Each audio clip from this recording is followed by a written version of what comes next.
परवा चिपळूणला एक सभा झाली. त्या सभेला एक चांगला उत्स्फूर्त प्रतिसाद मिळाला. एक 70-80 लोक होते. यामागच्या प्रस्तावना थोडक्यात सांगतो की EPS 95 आपल्यापैकी बऱ्याच जणांना ही पेन्शन लागू असेल. म्हणजे MSCB मध्ये एक्झिक्युटिव्ह सारख्या पदावर निवृत्त झालेल्या माणसाला सुद्धा पूर्वी 2000 रुपये पेन्शन बसली होती. म्हणजे आणि जास्तीत जास्त पेन्शन आत्ता मला वाटतं वैशंपायन साहेबांना आहे. ते गेल्याच वर्षी रिटायर्ड झालेत. ती 4300 4400च्या दरम्यान त्यांना पेन्शन आहे. आता सगळ्यात यंग पेन्शनर मी झालोय. मी 31 तारखेला रिटायर्ड झालोय, 31 मेला. त्यामुळे तुमच्या सगळ्यातला यंग पेन्शनर मी आहे आणि मला वाटतं मला ती पेन्शन 4700 वगैरे बसेल डोक्यावरून पाणी. म्हणजे किती तुटपुंजी पेन्शन आहे ही आपल्याला दिलेली सरकारने. बरं, पेन्शन आहे सगळ्यांना जाणवेल की जुने जे लोक रिटायर्ड झाले त्यांना 1000 रुपये पेन्शन आहे. 1000 रुपयाच्या पेन्शन मध्ये काय होतं? काही म्हणजे माणूस काही त्याच्यात खरेदी करू शकत नाही. दुधाचं बिल सुद्धा भागत नाही 1000 रुपये. आता मला वाटतं पाणी विकत घ्यायचं झालं तरी 1000 रुपये लागतील. बाकीच्या गोष्टी वेगळ्याच.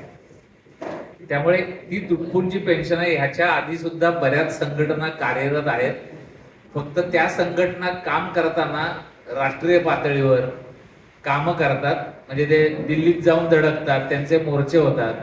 आता या संघटनेचं वैशिष्ट्य असं आम्ही ठेवलं की कुठल्याही प्रकारची वर्गणी ह्याच्यासाठी आपण आकारणार नाही आहोत. जिथे मिटिंग असेल त्या मिटिंगला सगळ्यांनी स्वखर्चाने यायचं. तेवढाच आपला वेळ खर्च करायचा. आता रूपरेषा सांगतो आधी ह्याची काय आहे ती, की आपण चिपळूणला एक मिटिंग घेतली. आज एक इथे सभा आहे. आपण 3 तारखेला एक कलेक्टर साहेबांना एक निवेदन देणार आहोत आपल्या वतीनं. कलेक्टर साहेबांना निवेदन द्यायचंय. त्याच्यात त्यांना सांगायचं की ह्या प्रश्नावर तुम्ही राष्ट्रीय आपले जे नेते आहेत, पंतप्रधान आहेत, त्यांच्यापर्यंत आमचा आवाज पोचवा. त्याच्यावर काही कार्यवाही झाली नाही तर आपण 21 ऑगस्टला जो ज्येष्ठ नागरिक दिन आहे त्या दिवशी सगळ्यांनी कलेक्टर ऑफिस समोर आपण लाक्षणिक उपोषण करायचंय. आता लाक्षणिक उपोषण करण्यासाठी खर्च काय आहे तर काहीच नाही. आपल्याला वडापाव पण खायचा नाही. म्हणजे नुसतं तिथे येऊन हजर राहायचंय. फक्त स्वतः तिथे या, एक पाण्याची बाटली बरोबर आणली की आपलं लाक्षणिक उपोषण होईल. त्यातलं विस्तृत जे काय आहे ते वैशंपायन तुम्हाला माझे जे काही मुद्दे राहतील ते तुम्हाला सांगतील. आता हे आपण का करतोय तर सगळ्यांना पूर्वी फंड मिळाले त्यावेळी तर फारच कमी पैसे मिळाले होते, 5 लाख 6 लाख. आणि आत्ताच्या महागाईचा विचार करता त्यावर मिळणारं व्याज ते किती तुटपुंज आहे. आणि आता मिळणारी पेन्शन म्हणजे आपण त्याच्यावर आपली स्वतःची सुद्धा गुजराण करू शकत नाही. औषध पाण्याचा खर्च सुद्धा भागत नाही. त्याच्यासाठी आपल्याला आपल्या मुलांवर जबाबदार अवलंबून राहावं लागतं. त्याच्यात सुद्धा म्हणजे MSCB मध्ये मी बघितलंय की आमचे जे तृतीय श्रेणी कर्मचारी लाईन स्टाफ जे होते ते खरंच पूर्वीचे शिक्षण झालेलं नव्हतं. म्हणजे खड्डे मारण्यापासून त्यांनी कामं केलं. त्यामुळे आपण मिळालेल्या पैशांची गुंतवणूक कशी करायची हेच कोणाला माहिती नव्हतं. त्यातल्या त्यात काय व्हायचं, पैसे मिळाले की पहिलं काय काम करायचे ते चांगलंसं घर बांधायचे. म्हणायचं पैसे मिळाले तुम्ही घर बांधतो, मग मुलांचं लग्न कर, हे कर. मग मुलं मोठी असतात त्यांच्या शिक्षणासाठी खर्च कर. किंवा पोरगा म्हणतो बाबा मला आता नोकरी लागायची, मला काहीतरी पैसे द्या तुमच्यातले. म्हणजे असं करून त्यांच्याकडे असलेली जी पुंजी होती ती सगळी पुंजी संपलीच. म्हणजे माझ्या समोर अशी काही उदाहरणं आहेत की आता जे रिटायर्ड झालेले आमचे लाईन स्टाफ मधले लोक रोजंदारी करतायत. म्हणजे मी बघितलेलं आहे की स्वतःचं पोट भागवण्यासाठी त्याला मोलमजुरी करावी लागते. म्हणजे आयुष्यभर त्याने कष्ट केलंच. नोकरी संपल्यानंतर त्याला वाटलं होतं की आपल्याला मिळालेली पुंजी आहे त्याच्यात आपण गुजराण करू, पण ती मिळालेली पुंजी त्याची खर्च झाली. आणि आता आपलं रोज पोट भागवण्यासाठी मोलमजुरी करणारी मी माणसं बघितले. ही वेळ का आली तर आपल्याला मिळणारी पेन्शन आहे ती तुटपुंजी आहे. सगळ्या म्हणजे शासकीय कर्मचारी जे आहेत त्यांना पण पेन्शन मिळते. ती पेन्शन गव्हर्नमेंट स्वतःच्या पैशातनं देत नाही. आपल्याकडे म्हणजे ST, MSCB आणि बऱ्याचशा ठिकाणी कॉन्ट्रीब्युटरी प्रॉव्हिडंट फंड होता. म्हणजे आपला जेवढा हिस्सा जायचा तेवढाच हिस्सा आस्थापना द्यायची आणि शासकीय कर्मचाऱ्यांच्या मध्ये फक्त तिथे कॉन्ट्रीब्युटरी प्रॉव्हिडंट फंड नाहीये, तिकडे ग्रुप प्रॉव्हिडंट फंड आहे. म्हणजे कर्मचाऱ्याचा वाटा आहे तो प्रॉव्हिडंट फंड मध्ये जमा होतो आणि कंपनीचा वाटा किंवा त्या आस्थापनेचा वाटा आहे तो पेन्शनसाठी जमा होतो. म्हणजे आता त्यांना मिळणारी पेन्शन आहे ती कशातनं मिळते की जो कंपनीचा वाटा होता त्यातनं ती पेन्शन देतात. आपल्याकडे काय केलं, आपल्याला पेन्शन देताना आपल्यातला वाटा 8.33 मधला एक ईपीएस कडे वर्ग करायचे आणि त्याच्यातून आपल्याला पेन्शन मिळते आणि त्याच्यावर महागाई भत्ता नाहीये. आता जे सगळे शासकीय कर्मचारी आहेत त्यांना वाढीव महागाई भत्ता वाढला की त्यांची पेन्शनही वाढते. म्हणजे अशी उदाहरणं आहेत की ज्याने नोकरीमध्ये त्याला मिळणारा पगार हा आत्ताच्या मिळणाऱ्या पेन्शनपेक्षा कमी आहे. आणि आपल्यावरी अवस्था का आली तर आपल्याला पेन्शनला डीए कुठेही इन्क्लूड केला गेला नाही आणि आपली प्रमुख मागणी तीच आहे की महागाई भत्ता तुम्ही आमच्या पेन्शनला महागाई भत्ता ऍड करा. एक 10 वर्षापूर्वी कोशियारी समिती गठीत केली होती सेंट्रल गव्हर्नमेंटने. त्या समितीने 10 वर्षापूर्वीच अहवाल दिलेला आहे आणि त्याच्यात त्यांनी मिनिमम पेन्शन 7,500 रुपये पेन्शन आणि त्याच्यावर महागाई भत्ता द्या असा त्या समितीने अहवाल दिलेला आहे. पण तो अहवालही शासनाने अजूनही पासनात गुंडाळून ठेवलेला आहे. आता त्या अहवालाची किमान अंमलबजावणी व्हावी ह्यासाठी आपण रडायचंय. आपल्याला माहिती आहे रडल्याशिवाय काही मिळत नाही. म्हणजे बरेचसे आहेत ते सगळे प्रत्येक कुठल्या तरी संघटनेशी निगडीत लोक होते, त्यामुळे आंदोलनं सगळ्यांनाच माहित आहेत. सगळ्यांनी सर्व्हिसमध्ये असताना आंदोलनं केलेली आहेत, आपले पगार घालवलेले आहेत. आता एक आपण प्रयत्न करूया की आतापर्यंत होणारे जे सगळे लढे आहेत ते राष्ट्रीय पातळीवर होतात, ते दिल्लीला जाऊन बसतात, ते मुंबईला जाऊन उपोषणाला बसतात, पण त्यांच्याकडे लक्ष दिलं नाही. आता आपण आपल्या जिल्हा पातळीवर हे सुरू करूया की आपण समजा इथे जाऊन बसलो उपोषणाला तर आपल्याला खर्च काही नाही, पण आपला आवाज ह्याच्यापर्यंत पोहोचायला पंतप्रधानांपर्यंत पोहोचेल अशी आपण तजवीज केली पाहिजे. वैशंपायन साहेबांनी कोल्हापूर, पुणा अशा ठिकाणी पण हे सुचवलेलं आहे की अशा प्रकारचे आंदोलनं तुम्ही पण तुमच्या जिल्ह्यातनं करा. म्हणजे प्रत्येक जिल्ह्यात हे जर सुरू झालं तर त्याचा काहीतरी परिणाम होईल आणि त्यासाठी आपण एक प्रयत्न करतोय. मला वाटतं आज असलेली संख्या खरंच चांगली आहे, कारण मागच्या 2 सभेना फारच तुटपुंजी संख्या होती आणि असंच तुम्ही जर पाठबळ दिलं तर आपण नक्की आपला आवाज बुलंद करू शकतो. आपला आवाज आपण आपले खासदार, पंतप्रधान यांच्यापर्यंत पोहोचवू शकतो. आपण एक निवेदन तयार केलंय, ते निवेदन इथे कलेक्टरना महाशयांना द्यायचंय आणि तेच निवेदन आपण ईमेलद्वारे पंतप्रधानांकडे पाठवणार आहोत. आणि असेच तुम्ही जर ह्याच ताकदीने उभे राहिलात, आता जेवढे लोक आहेत त्यांनी पुढल्या वेळी येताना आपल्याबरोबर आणखी काही लोक आले आंदोलनाच्या दिवशी तर एक आपलं मोठं संख्याबळ दिसलं पाहिजे. आणि संख्याबळ काय करू शकतं हे आत्ताची आंदोलनं चालू आहेत त्याच्यावरनं कळेल. एक मोठं उदाहरण म्हणजे जरांगे पाटील साहेब, मराठा आंदोलन. त्यांनी काय केलं, त्या एक अंतरवली सराटी गावात एक उपोषण सुरू केलं. त्यांच्या मागे किती लोक होते हे आपल्याला माहिती नाही, पण तरी त्याचा परिणाम गव्हर्नमेंटवर झाला. सगळे मंत्री संत्री तिथे जाऊन बसले, ते आंदोलन मागे घ्यावे याच्यासाठी प्रयत्न केले, त्यांना आरक्षण मिळावे यासाठी ते प्रयत्न करतायत. मग आपल्याला का मिळणार नाही? इतके वर्ष काय केलं की संघटना अनेक आहेत ते करतायत, आपण स्वतःहून काहीच केलं नाही. तर एक प्रयत्न करून बघूया की आपण स्वतः हे आंदोलन करूया. आज वेळ पडली तर आपण लाक्षणिक उपोषण करतोय, वेळ पडली तर आमरण उपोषण करू, बघूया प्रयत्न येतात. त्यासाठी आपल्याला संख्याबळ पाहिजे आणि आपल्या पाठीमागे संख्या आहे. जर शासनाच्या लक्षात आलं तर त्यांना नक्कीच लक्ष द्यावं लागेल. त्यामुळे तुम्ही सगळेजण असेच ठाम राहा. ज्यावेळी आंदोलनाचे दिवस असेल तर आपल्याला लांब पुढे जायचं नाही, रत्नागिरीतच करायचंय, तर त्यावेळी अशाच संख्येने उपस्थित राहा. आणि मला वाटतं आता विस्तृत तुम्हाला संजय वैशंपायन आणखी याबाबत सांगतील. धन्यवाद. नमस्कार, दिलीप शेटे. मी एसटी करतो. एसटी मी 33 वर्ष नोकरी. आज मला 3,400 रुपये मला पेन्शन मिळतो. एसटी म्हणजे मुळातच वंचितच आहे सगळी. एसटीला पहिल्यापासूनच पगार कमी, सगळं एसटीचं आकर्षण म्हणून लोक पहिल्यांदा खूप लोक आले, नोकऱ्या सोडून चांगले पण एसटी आता तर एकदमच ती तळागाळाला नेली. अशा अवस्थेत आता एसटी आमचे लोक आहेत की काय करू आणि काय नको, त्यांच्याकरता काहीतरी आपल्याला आपणच आपल्या बांधवांचं केलं पाहिजे. आणि त्याकरता आणि आपल्याला सगळ्यांना महागाई भत्ता मिळतो, फक्त एसटीच्या कर्मचाऱ्यांना त्याला महागाई भत्ता नाही देत. का नाही देत? पेन्शनला तो आपला हक्क मिळालेच पाहिजे, का म्हणून नाही देणार. त्याच्याकरता यांना म्हटलं की आपण काहीतरी करूया, एक म्हणाले करायचं आहे. मग पहिलं म्हटलं माझी मागणी आहे की महागाई भत्ताच चालू करा. महागाई भत्ता चालू केल्यानंतर आमची पेन्शन तरी हलती राहील, ती स्थिर पेन्शन आहे, ती स्थिर पेन्शन नको आम्हाला, हलती पेन्शन पाहिजे. त्याच्याकरता आपण इथे सगळे जमलेलो आहे. आमच्या एसटीची परिस्थिती तुम्हाला माहिती आहे, एसटीच्या प्रत्येक माणसाचं हे माहिती आहे तुम्हाला, काय त्याचं दुःख सांगण्यासारखं नसतं.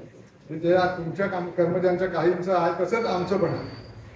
त्याच्याकरता आता तुम्ही आम्ही सगळे जमलेलो आहे, फक्त एकजूट एक याने उभे राहूया. हे फक्त आपल्यापुरती मर्यादित नाही, प्रत्येक जिल्ह्यात करायचं आहे.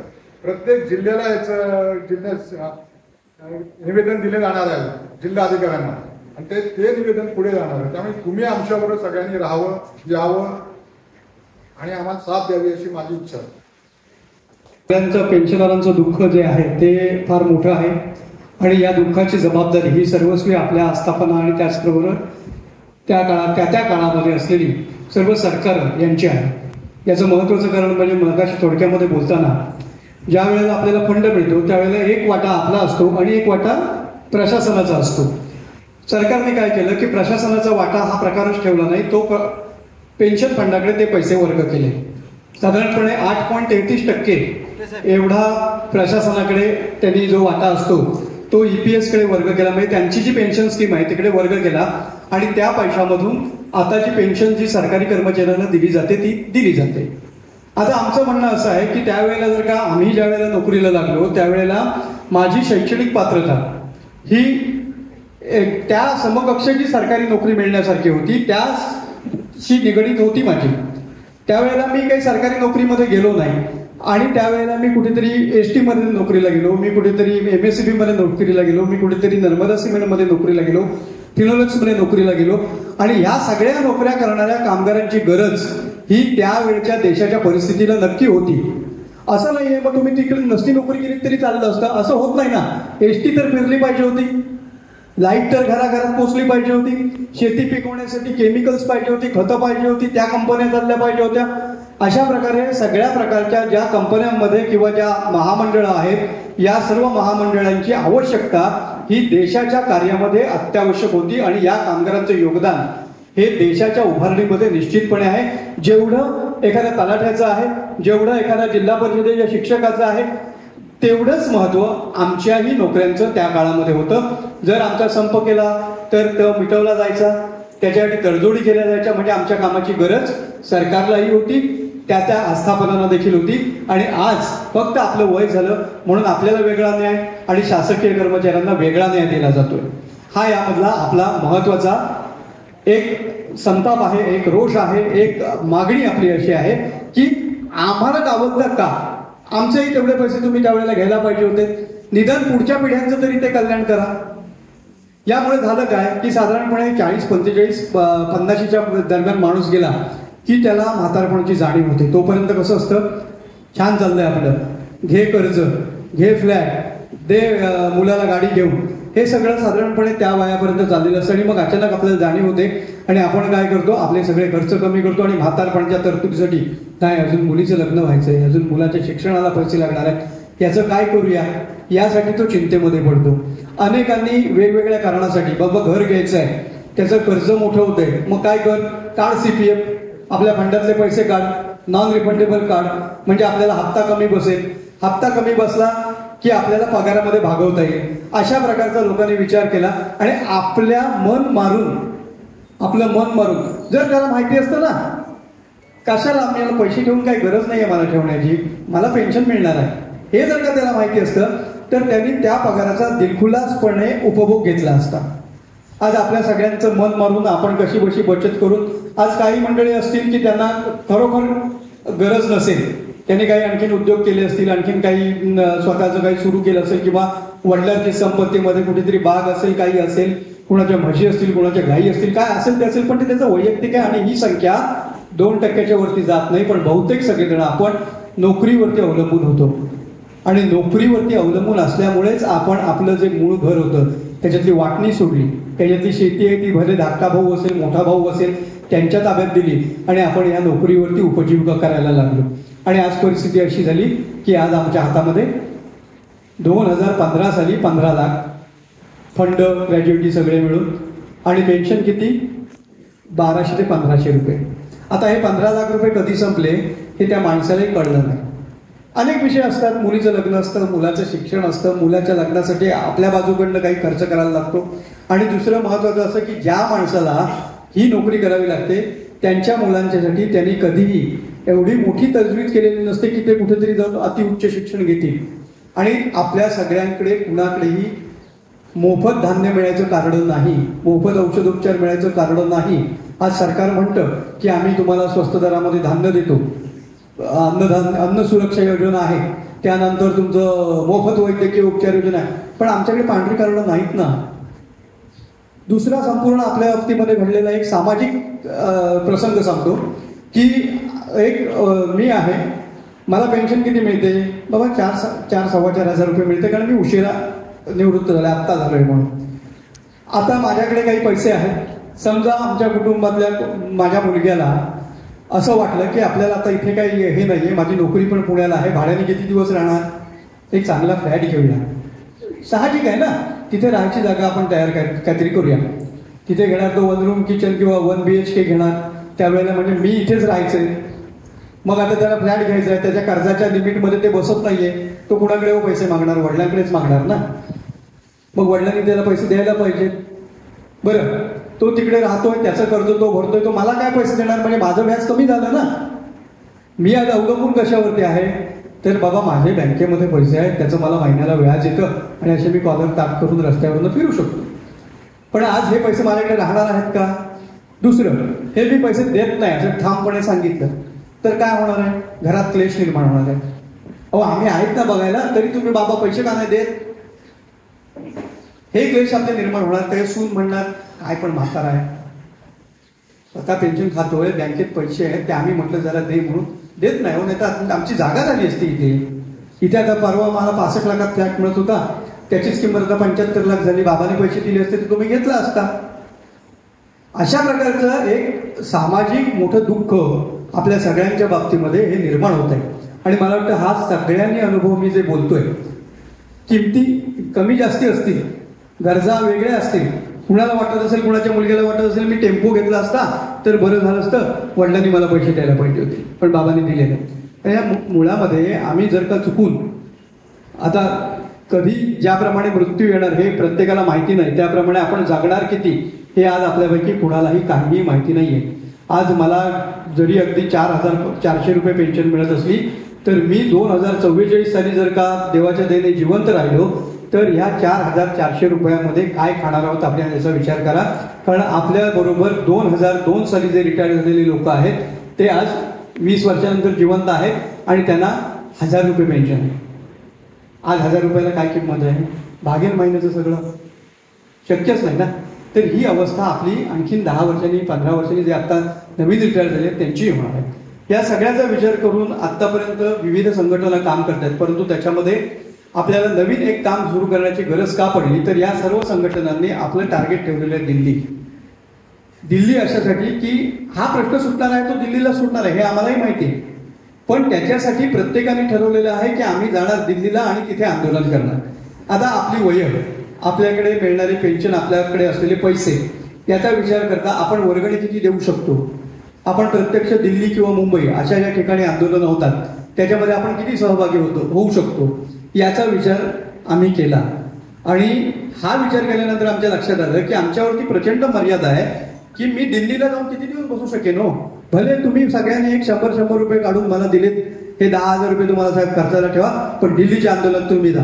म्हणजे मी जाणार किती जण, एक, तिथे एकाला काही विचारणार आहे का, किंमत आहे का, काही नाही. बरं, सगळ्यांचे पैसे घेऊन जाणार आणि मी थांबू किती शकतो, डोक्यावरनं पाणी 10 दिवस, 11व्या दिवशी मला घरी परत यायला पाहिजे, मुंबईला जायचंय, 10,000 रुपये आहेत माझ्याकडे, नातेवाईकाकडे राहीन कुठेतरी, किती दिवस टिकाव धरू शकतो माणूस, 15 दिवस.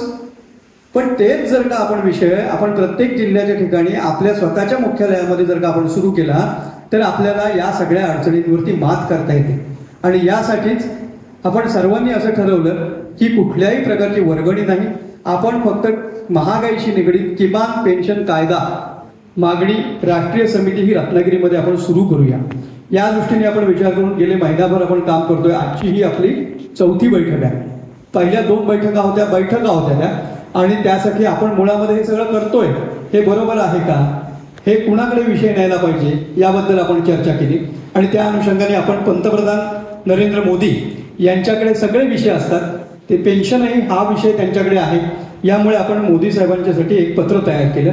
आता हे पत्र द्यायचं कुठे, तर आपल्याला काही मोदी साहेबांकडे दिल्लीला जायची काही गरज नाही, कारण प्रत्येक जिल्ह्याचा मुख्य कलेक्टर जिल्हाधिकारी जे असतात हे केंद्र सरकारचे प्रतिनिधी असतात आणि ते सर्व केंद्र सरकारच्या वतीनं इथलं कामकाज करत असतात. त्यामुळे आपण प्रत्येकाचं पत्र जे आहे जिल्हानिहाय ही पत्र ही प्रत्येक जिल्हाधिकारी कार्यालयामध्ये आपण द्यायची असं ठरवलेलं आहे. आणि आपण रत्नागिरी जिल्हा स्ट्रॉंग केल्यानंतर आपण अन्य जिल्ह्यांच्याकडे वळणार आहोत. आणि त्या दृष्टिकोनातून आपली पावलं चालू आहेत. सांगली, कोल्हापूर, सातारा, रायगड, पुणा या सर्व जिल्ह्यामधून आपल्याला चांगला प्रतिसाद मिळतोय. हे तुमचं चांगलं आहे, तुम्हाला आम्ही मदत करतो, आम्हाला पाठिंबा देतो तुम्हाला असं सांगितलं. आम्ही त्यांना सांगितलं पाठिंबा वगैरे नाही, हे सगळं तुमचंच काम आहे. आम्ही आजपर्यंत काय केलं, शॉर्टकट काढले. शॉर्टकट काय काढले तो बघेल, संघटनेचा नेता आहे, शेट्टी संघटना बघतात, मग संघटनेने हा मुद्दा मांडला पाहिजे. आज आपल्याला संघटना करून आपण कुठल्याही प्रकारे संप करू शकणार नाही आहोत. आपल्याकडे एकच साधन आहे, ते म्हणजे स्वतः उपोषणाला जाऊन बसणे. म्हणजे आपण ही स्वतः आपली जबाबदारी घेतल्याशिवाय हा विषय सुटणार आहे का, मला वाटत नाही सुटेल असं. म्हणून आपण प्रत्येकाने थोडंफार कुठेतरी वैयक्तिकरित्या जबाबदार होणं गरजेचं आहे. यामुळेच या समितीला अध्यक्ष नाहीत, सेक्रेटरी नाहीत, काही नाही, प्रत्येक जण या ठिकाणी जबाबदार व्यक्ती म्हणून काम करेल अशा पद्धतीची रचना आपण या ठिकाणी करतोय. आणि ज्याला इच्छा आहे, आता आम्ही समोर इथे दिसतोय पण आम्ही हे तुम्हीच आहोत हे समजा, आणि ज्या काही सूचना असतील जे काही तुमच्या मनामध्ये आहे ते आपण सगळ्यांनी मिळून करायचंय. एखाद्याला वाटलं की बाबा तुम्ही चिपळूणला मिटिंग घेतली, त्याला चांगला प्रतिसाद मिळाला, तुम्ही लांजाला का नाही गेले, लांजाला का नाही गेलेत असं न विचारता आपण लांजाला पण जाऊया, तिथे माझ्या ओळखीची 4 माणसं आहोत, तिथे आपण एक बैठक आयोजित करूया, तुम्ही जरा तिथे भूमिका समजावून सांगा, तिथली लोक पण आपल्याबरोबर यायला तयार आहेत. अशा प्रकारच्या भूमिकेची अपेक्षा आज आपल्याला एकमेकांकडून आहे. मी आता पत्र वाचून दाखवतो. आदरणीय पंतप्रधान नरेंद्र मोदी सप्रेम नमस्कार. निवृत्त कर्मचारी व कामगार यांच्यासाठी किमान पेन्शन कायदा लागू करण्याबाबत महोदय, सर्वप्रथम आपल्या 3ऱ्या कार्यकाळासाठी आपले अभिनंदन करतो आणि देशाच्या प्रत्येक नागरिकाचा जीवनाचा स्तर उंचवण्यासाठी आपल्या प्रयत्नांना सुयश चिंतितो. प्रत्येक सरकारचं काम काय असतं की नागरिकांच्या जीवनाचा स्तर उंचावायचा. महोदय, या देशामध्ये वृद्धत्व हा या देशाच्या उभारणीसाठी आयुष्यभर खस्ता खाणाऱ्या कर्मचारी आणि कामगारांसाठी अतिशय कठीण होऊ लागला आहे. देशातील सुमारे 17 कोटी जनतेला 65 वर्षावरील आयुष्य जगणं अत्यंत हालाखीचं झालेलं आहे. अर्थात आपल्या तसेच आपल्या पूर्वसुरींच्या प्रयत्नांमुळे शेतकरी, बांधकाम कामगार तसंच राज्य आणि केंद्रशासित कर्मचारी यांच्या वृद्धापकाळी महागाईशी निगडीत पुरेसे पेन्शन आणि सन्मान निधीची तरतूद करण्यात आलेली आहे. म्हणजे काय की तुम्ही शेतकरी सन्मान योजना केलेली आहे. शेतकरी शेती करतो, तो त्याच्यात मिळवतो की नाही हे त्याची चौकशी विशेष न करता आपण काय करतोय, शासन परवा त्यांनी 17वा हप्ता त्याचा त्यांच्या खात्यामध्ये डायरेक्ट जमा केला. आम्ही आयुष्यभर कष्ट केलेच आहेत, करतोच आहोत, मग आम्हालाही अशा पद्धतीची काहीतरी तरतूद करा. त्याचप्रमाणे आपण ह्याच्यामध्ये राज्य आणि केंद्र शासकीय कर्मचाऱ्यांचा उल्लेख केलेला आहे. शासकीय महामंडळातील तसेच अन्य कामगार हे 20-25 वर्षापासून काम करत असून कंत्राटी कामगार, लघु विविध आस्थापनांमधील असंघटित कामगार यांच्या वृद्धापकाळी कोणतीही निश्चित आणि भरीव तरतूद वाढत्या महागाईला तोंड देण्यासाठी उपलब्ध नाही. या बाबीकडे आपले लक्ष वेधू इच्छितो. याच अनुषंगाने पुढील प्रमाणे विनंती करत आहोत. पहिली मागणी, ज्या कष्टकरी कामगार घटकाने राष्ट्र उभारणीसाठी आपलं जीवन व्यतीत केलं आहे अशा सर्व 60 वर्षावरील ज्येष्ठ कर्मचारी, कामगार आणि श्रमजीवीला कौसात नोंदीत अथवा अनोंदीत महागाईशी निगडीत किमान पेन्शन कायदा लागू करून वेळोवेळी महागाईनुसार सुधारित होणारी किमान पेन्शन मिळण्याबाबत तरतूद करण्यात यावी, ही आपली पहिली मागणी आहे. याच्याबद्दल कोणाच्या मनात काही शंका आहे? बरोबर आहे ना ही मागणी? नाही, आपलं म्हणणं बरोबर आहे, परंतु कसं आहे की आपल्याकडे जे वर्ग 4चे जे कर्मचारी आहेत ते 60व्या वर्षी निवृत्त होतात आणि त्यांची संख्या मोठी आहे. त्यामुळे होतं कसं की तुम्ही क्लास 3 मध्ये असाल तर 58व्या वर्षी रिटायर झालेला, पण मग ह्या 2 वर्षाचा प्रश्न आपल्या मागणीमध्ये एक वेगळा. वैशंपायन साहेब, 58 वर्षी तो ड्यू होतो पेन्शनला, रिटायर्ड झाला, 60ला रिटायर्ड झाला, त्याला पगार चालू असताना पण हो फॉर्म भरतो. आता ही जी किमान म्हणतोय आपण पेन्शन, ही उघड्यावर पडलेल्या लोकांसाठी, त्याला पगार चालू आहे, त्याला आपण ती वाढीव पेन्शन द्या, ही मागणी टिकेल का याबद्दल जरा विचार करा. त्यामुळे 60 वर्ष आपण म्हटलेलं आहे. 58 वाले आहेत. ठीक आहे. EPS 95 अंतर्गत व्याप्ती वाढवून सर्वोच्च न्यायालयाने दिलेल्या निवाड्यानुसार दीर्घकाळ प्रलंबित असलेली वेतनानुरूप पेन्शन योजना लागू करण्याचे निर्देश संबंधितांना देण्यात यावेत. ही मागणी 2 नंबरला आहे. ही मागणी काय आहे की सर्वोच्च न्यायालयाने एक निवाडा दिला की आपल्याला सिलिंग जे 15,000चं ठेवलेलं आहे आणि 15,000 रुपये तुमचा शेवटचा पगार होता असं गृहीत धरून आपल्याला जी पेन्शन कॅल्क्युलेट केली जाते, त्याऐवजी समजा एखाद्या माणसाला 1 लाख रुपये पगार असेल तर त्या अनुरूप पेन्शन द्यावी असं सर्वोच्च न्यायालयाने एक निकाल दिलेला आहे. आणि या निकालाची अंमलबजावणी नोव्हेंबर 2022 पासून ही शासनाने केलेली नाहीये. म्हणजे ज्यांना ते सुख मिळायचंय वाढीव पेन्शनचं, ज्यांना ते पाहिजे ते त्यांना घेऊ देत, त्याच्यासाठी त्यांनी पदरचे पैसे नेऊन भरायचे आणि ते पैसे त्यांना कधी परत मिळणार नाहीयेत.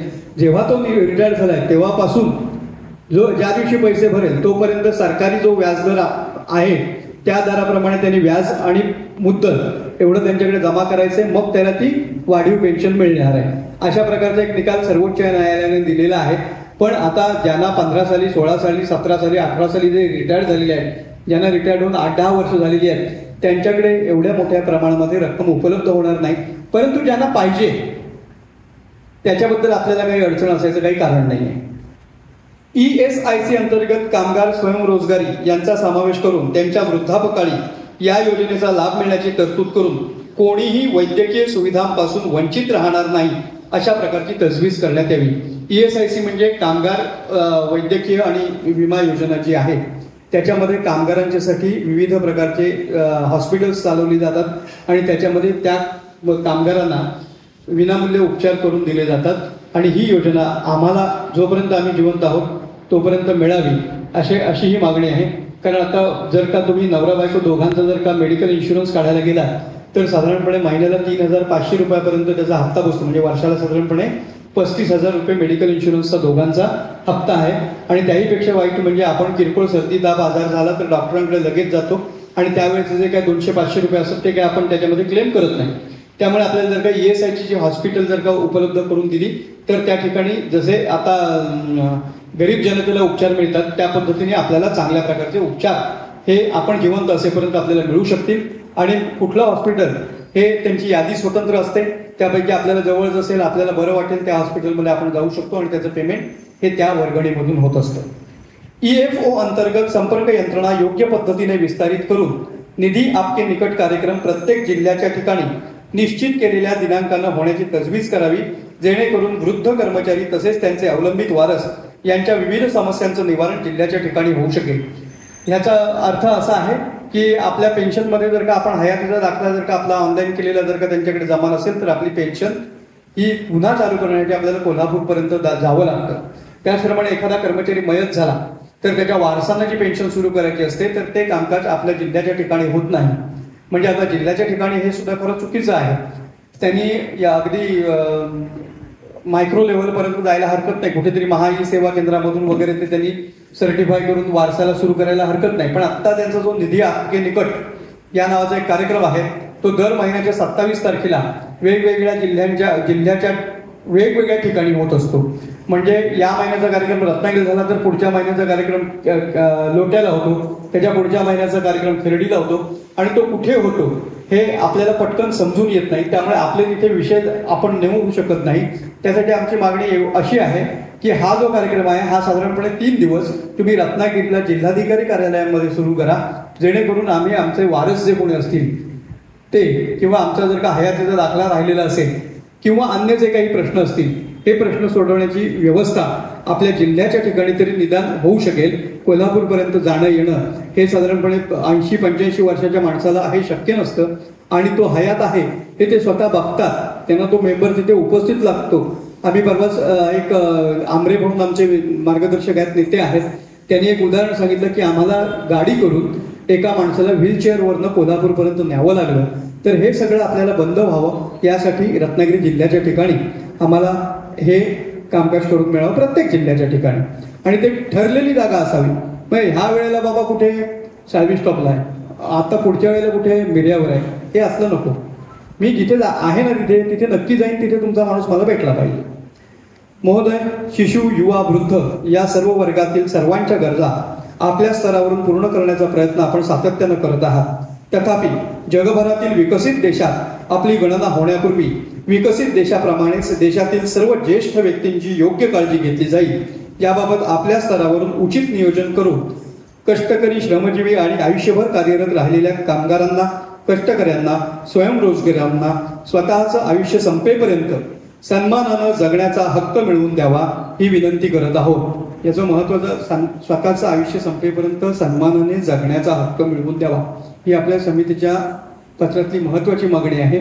याचं कारण असं आहे की जर का औषधोपचाराचा खर्च जास्ती असेल आणि जर का 4 ठिकाणी पैसे मागून जर का ते औषध आणावं लागत असेल तर आपल्यासारखा कामगार म्हणतो नाही आता मला बरं वाटतंय, मला औषध नको, आणि तो सरळ हे करतो, कारण पैसे नसतात ना, कोणाकडे मागणार. बरं दिसत असतं मुलाला एवढं कर्ज आहे, तिकडे हे आहे, तिकडे तो प्रॉब्लेम आहे, मग आता करणार काय. तर त्याच्यासाठी आम्हाला निदान आमचं जोपर्यंत आयुष्य आहे तोपर्यंत आम्हाला सन्मानाने जगू द्या. उपरोक्त प्रकरणी अनेक वृद्ध आयुष्याच्या शेवटच्या पायरीवर असून त्यांच्या स्वप्नांची पूर्ती होण्यासाठी आणि सन्मानाने जगण्याचा हक्क मिळण्यासाठी आपणाकडून सदर प्रस्ताव स्वीकृत केल्याबाबत तसेच पुढील तरतुदींबाबत 1 महिन्यात कार्यवाही होण्याची विनंती करण्यात येत आहे. सदर प्रकरणी आपणाकडील प्रतिसाद प्राप्त न झाल्यास वृद्ध मंडळींना या मागणीकडे आपले लक्ष वेधण्यासाठी केवळ नाईलाजास्तव ज्येष्ठ नागरिक दिनी म्हणजेच 21 ऑगस्ट 2024 पासून उपोषणाचा मार्ग अवलंबावा लागेल, हे आपण या पत्रामध्ये म्हटलेलं आहे. आणि या पत्रावरती आम्ही आता आपल्या सर्वांच्या सह्या घेतोय आणि या सर्व सह्यांचं पत्र हे सन्माननीय पंतप्रधानांकडे ईमेलद्वारे जाईल आणि त्याच्यावरती आपण जिल्हाधिकारी रत्नागिरी असेल, जिल्हाधिकारी सिंधुदुर्ग आहे, त्यांना आपण एक वरती कव्हरिंग लेटर दिलेलं आहे की सोबत जोडलेलं निवेदन हे सन्माननीय पंतप्रधान यांच्याकडे पाठवून त्यांचा प्रतिसाद या प्रकरणातला हा आम्हाला कळवण्यात यावा, जेणेकरून आम्ही पुढचं हे करू शकू. आणि प्रतिसाद प्राप्त न झाल्यास दिनांक 21 ऑगस्ट रोजी आपल्या कार्यालयाबाहेर म्हणजे जिल्हाधिकारी कार्यालयाबाहेर दिनांक 21 ऑगस्ट रोजी लाक्षणिक उपोषण करण्यात येईल, याची कृपया नोंद घ्यावी. आणि या उपोषणाची सर्वस्वी जबाबदारी शासनाची राहील अशी नोटीस आपण जिल्हाधिकारी साहेबांना या निवेदनासोबत स्वतंत्रपणे देतोय. हे निवेदन त्याच्याबरोबर असेल, त्यामुळे तुमच्या सगळ्यांच्या सह्या या मोदी साहेबांच्या बरोबर पर्यंत 2 माध्यमातून जाणार आहेत. एक तर ईमेल करून सगळ्या सह्या स्कॅन करून आम्ही पाठवणार आहोत आणि दुसरं कलेक्टर साहेबांकडे आम्ही हार्ड कॉपी देणार. मूळ ज्या सह्या आहेत आपल्या ती हार्ड कॉपी आम्ही कलेक्टर साहेबांकडे देणार आणि त्यांना आम्ही विनंती करणार की हे जरा आम्ही देतोय ते तुम्ही त्यांच्याकडे पाठवा. तर आता इथपर्यंत आपण पोहोचलेलो आहोत. आता मला माहिती आहे की आपल्यापैकी बऱ्याच जणांच्या मनामध्ये वेगवेगळे प्रश्न आहेत, शंका आहेत. तर आता एक सभेच्या नियमाप्रमाणे शेवटी अध्यक्षीय भाषण होणार आहे.